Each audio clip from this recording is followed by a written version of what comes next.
এই একটা মন্দিরই বদলে দিয়েছে অযোধ্যাবাসীর জীবন জীবিকা। 2024 সালের জানুয়ারিতে উদ্বোধন হয় অযোধ্যার এই রাম মন্দিরের। মন্দিরের গর্ভগৃহে প্রাণ প্রতিষ্ঠা হয় রামলালার। এরপর থেকেই বদলে গিয়েছে অযোধ্যাবাসীর রোজ নামচা। ফুলে ফেঁপে উঠেছে ব্যবসা, কর্মসংস্থান হয়েছে হরেক কিসিমের।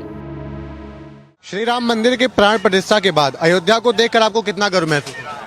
बहुत महत्व हो रहा है। बहुत अच्छा हो गया हम लोग के लिए। अब तो भीड़ बढ़ ही रही है, पब्लिक बढ़ रही है। अयोध्या की छवि में क्या बदलाव आया है? छवि में बहुत बदलाव आ गया। हर देश में नाम हो गया हम लोग का अयोध्या का।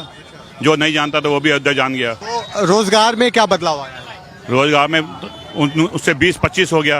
सेल डबल हो गई, ट्रिपल हो गई। और जो इंफ्रास्ट्रक्चर चेंजेस आए हैं, क्या आपको लगता है कि इससे स्वनिवेश जो होटल हैं, टूरिज्म है, ये सब बढ़े मंदिर बनने के बाद? हाँ, बहुत बड़े हैं।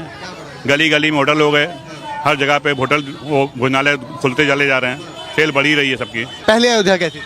पहले तो एकदम नहीं थी। पहले तो बहुत नॉर्मल में था। अब तो मोदी के आने से बहुत बढ़ गया हम लोग का।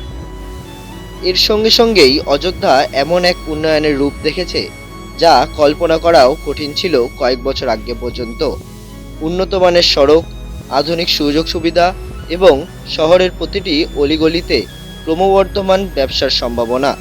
স্থানীয়দের দাবি, এটি এক দৃঢ় সংকল্পের ফল যা অযোধ্যার ভাবমূর্তিকে সারা বিশ্বের সামনে গর্বের সঙ্গে তুলে ধরেছে। জানা গিয়েছে, প্রতিদিন মন্দিরে লাখ লাখ ভক্ত আসেন রামলালা দর্শনে। তার জেরেই বদলে গিয়েছে স্থানীয় বাসিন্দাদের অর্থনীতির হাল। তাদের বিশ্বাস, ভগবান রামই বদলে দিয়েছেন তাদের ভাগ্য। সংবাদ টুডে নিউজ ব্যুরো।